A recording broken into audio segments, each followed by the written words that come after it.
Yeah, no, it's really exciting to see, isn't it? I mean, global open banking is now very much a global trend. I think 60, 70 countries around the world, as you know all too well, have kind of bought into that process, either from a market-driven or regulatory-driven perspective. But it really feels, as someone who's been involved in it for a long time, we started actually 12 years ago in the same very building, so it's been a journey for us. But I think open banking is now very much a global trend that's really exciting. People are starting to understand it now. We're starting to move from those initial use cases, the PFM and kind of softer use cases into things that have a lot more value and a lot more impact, both to consumers and to businesses. So Fantastic. much more traction in the big companies, the global companies starting to embrace open banking for real value, which is always a really good sign of that critical mass, right? As the industry starting to understand and validate, get comfortable, have that confidence with something like open banking to roll it out to their millions of customers versus their tens of thousands of customers, right? So it's very much a transition. And we're seeing it here at Money 2020, right? You know, the big content around open banking, lots of talks, and I think the element stage it is.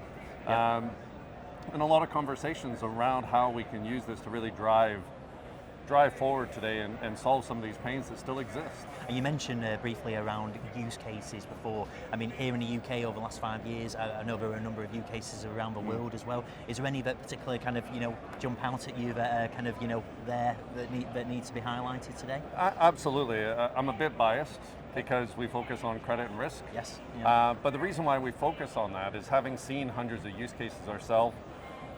As I said, we've been involved in open banking for a long time, so I helped at the beginning, along with a lot of really other talented, passionate people.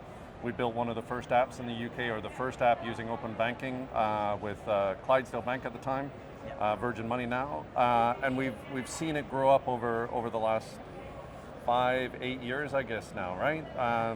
Initially, we started off with PFM and financial management type use cases. I think the world's realized there's a lot of challenges with that, especially with conversion and consents and getting people to use it, because people don't like to manage their money. As someone who's grown up with it, we rely on or focus on credit and risk decisions because that's where the real impact is. And we're talking a meaningful impact both to the consumer, so it's two-sided, as well as to the business. Tangible benefits, reductions in fraud, increases in conversion and the amount of business you're doing with a lower cost, for the businesses and for consumers. If I found the car of my dreams, I don't want the car loan, I want the car. So how do I get through that process as quickly as possible? So credit scoring is for us where the real excitement is. Traditionally, as startups, that's what we get passionate about, is how do we solve a problem? How do we remove more friction? And credit risk is a fairly old industry that hasn't moved forward, right? It's very segmented depending on the market. It relies on this, in my view, somewhat broken model that in order to get credit, you have to have credit, right? Instead of relying on who you are today. That's what I really want to understand. Whether you've had credit or not, you moved to a new country or you've been there your whole life, it shouldn't really matter, either for a consumer or business.